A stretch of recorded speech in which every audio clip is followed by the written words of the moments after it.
Hey guys, it's Scarlett here. I hope you're doing well, and I hope you had a wonderful holidays and New Year's. So let me know what your New Year's resolution is this year in the comments down below. My New Year's resolution is to do more yoga. I'm trying to do yoga every day for 1 year, so we'll see how it goes. I've been doing good at that resolution so far, so thanks for bearing with me too. I know I haven't posted a video in the past 2 weeks, and for this video I wanted to just do a little life update, and then I also wanted to talk about one of my favorite topics, which is the 4 elements and how to bring those elements into your home. So to begin with, I wanted to mention one of the reasons I haven't been able to post a video the past couple weeks is because I've been working on a podcast, and it officially launched about the time of Yule. So we now have 3 episodes up, and I will link the videos that correspond to those podcasts in the description down below. So I have a separate YouTube channel for that podcast. It's called the Cosmic Keys Podcast, and then it's also available on iTunes and Spotify. So I will link that all down below. And this is a project that I'm really excited to share with you guys, especially if you are fans of tarot and astrology. So with this podcast, I have a co-host, and he goes over the astrological events that are happening in the world, and I go over some things associated with tarot. So each episode of the podcast begins with me drawing a card of the week and going over its meaning and how it will relate to your week ahead. And then my co-host goes over the astrological events that will be occurring in the week. So the idea is this is going to be a weekly podcast. You can listen to it on Monday mornings or whenever and kind of get your forecast, I guess you could say, for the week ahead. And then we also have after the forecast portion, we do a big discussion about a variety of topics, usually involving spirituality or astrology or religion or things like that. So definitely check that out if you are a fan of podcasts, because I'm really excited to be able to produce this for you, and I'm hoping to do 1 episode a week. So we'll see how that goes.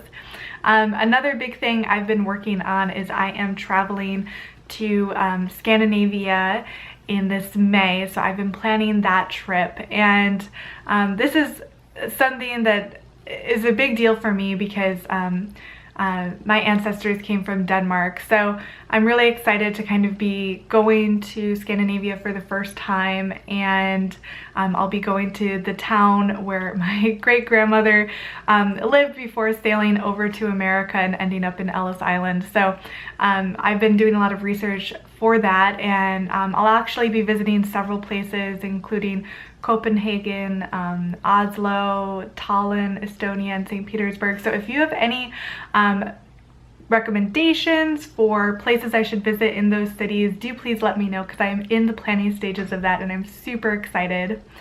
So those are 2 things I've been working on a lot lately, and in looking at my notes, I just noticed that I wanted to mention I'm doing another giveaway, and this giveaway will be occurring in the month of February, so stay tuned for that. And I'll be giving away probably a combination of tarot decks, maybe some crystals, just like my last giveaway that was for Yule.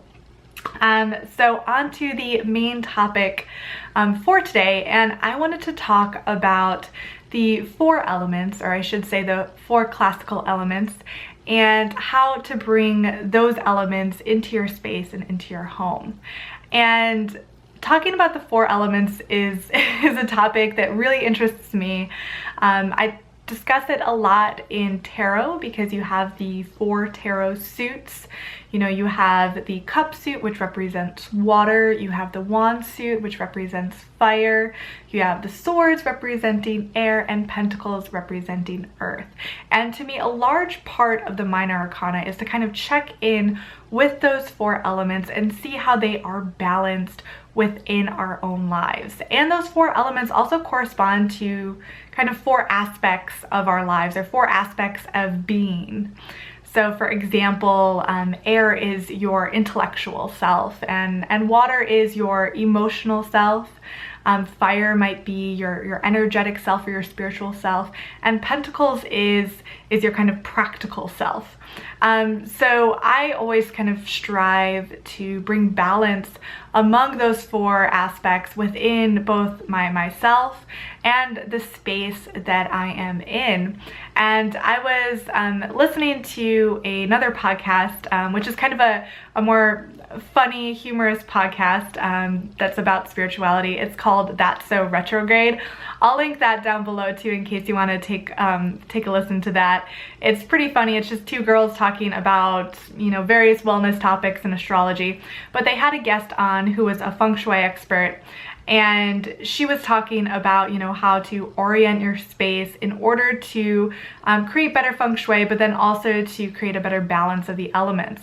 And in Chinese mysticism, there are 5 elements, so that's going to differ a bit from what I'm talking about specifically, where there are 4, because in Chinese mysticism, you add the element of metal, which you certainly can do as well. I'm just going to be talking about the initial 4 for this. So when I think about my home and the 4 elements and how I might kind of bring in those elements into my space, I like to think about it almost by room to room. And I live in the city. I'm a Chicagoan, so I live in a kind of simple 1-bedroom apartment. So in a way, it's a bit easier to do this kind of method with a smaller space than a large house that has a lot of different rooms. So it's certainly applicable. So what I like to do is I like to think about each room in my space and decide what element do I want to associate with that space. So some of the easy ones are, you can think of the bathroom. Well, that makes sense to associate it with water and use the bathroom as a space to bring in that water element, both obviously physically, because, you know, there's baths, showers, you know, toilets, there's literally water in the bathroom, but also adding a little additional touches here and there that can help further bring in that water element. For example, if you are painting your space, maybe even painting it like a calming blue tone, or having blue candles, or even some seashells or some other kind of ornaments or statuary that reminds you of water and the things associated with the water element. So then moving on to another fairly easy one, of course, everyone might have their own opinions on this too. So just because I might associate the water element with the bathroom, if you want to associate something else with that too, that's totally fine. When I think of the kitchen, I think of fire. And again, that's a pretty easy one for me because there's literally fire in the kitchen and I'm a big fan of cooking. So incorporating that fire element into the kitchen. And it works too because with the element of fire, it's about energy. And when you're creating food, food in general, it's literally energy. The calories are energizing your body. So you are producing literal energy for yourself. So it really connects with that fire element to me.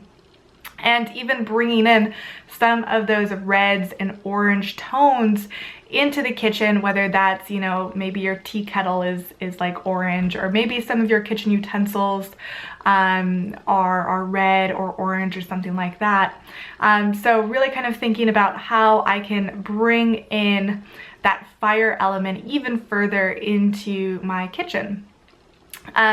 So those are the more 2 obvious ones, at least in my opinion. And then when I think about some of the other areas in my home, I have an office space, and for me that would be representative of the element air, because air is all about intellectualism and thought and communication.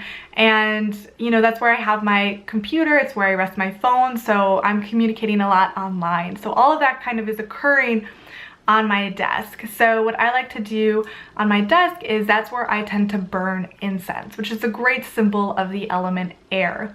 And it also happens to be really relaxing too when I'm working. So that's one of the subtle ways that I incorporate that air element into that space.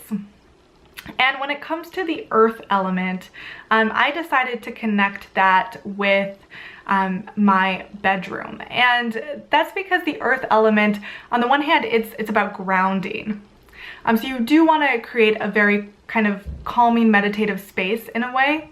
And that's good for a bedroom anyway. But also, you know, one thing people don't think as much about when they think about the earth element is also our physicality. The earth element represents our bodies, and the bedroom is a place where your body comes to rest and heal every night. So I thought that would be a room that I could really connect with the earth element. And so I put some crystals, some plants in my bedroom to kind of further bring that aspect in. And it leaves the only other room in my apartment currently is the living room. And that's a room that I've decided to not necessarily associate with one particular element over the other, but instead to try and incorporate as much of those elemental energies as possible into that space. So I have, you know, my bookshelves in here, obviously a symbol of air, of intellectual thought. I also have a couple crystals. I sometimes burn incense in here, and I sometimes burn candles. And often I eat too in the living room. So it's really a space where all of these kind of elemental energies really converge. So this is just more of a thought experiment. It's not like a rule that you need to live by or anything like that, but it's a fun thing to do, to think about your current home, where you're living, and walk through each room and take a moment to sit or meditate each room and see, what kind of feeling am I getting from this room? You don't necessarily need to, you know, buy books on feng shui or tarot or anything. You should trust how you feel in that space. And then take it a step further. What element do you kind of feel best connects with that room? And once you have that figured out, thinking about how can I even bring that element further in and create a really positive, energizing space. Because, you know, even if you don't live in the perfect environment, and fellow city dwellers, you know, will know that our spaces are never perfectly exactly the way we'd want them to be, you can make the best of it. And just doing subtle things like thinking about how to incorporate these elements into our lives, it connects us closer to nature too. And to me, it provides a greater sense of peace when I'm at home. And as someone who works from home, it's important for me to create that loving atmosphere in my life. So that was just kind of something I've been thinking a lot about, and I'd love to hear your thoughts too. If you've ever thought about your home and your rooms in your home like that, if you've ever considered what elements they best connect with and how you might bring in the 4 classical elements into your home. I'd love to hear your thoughts below in the comments, so let me know. And I'm planning on being right back on my regular schedule of at least 1 video a week, so stay tuned next week, and I will talk to y'all later. Bye.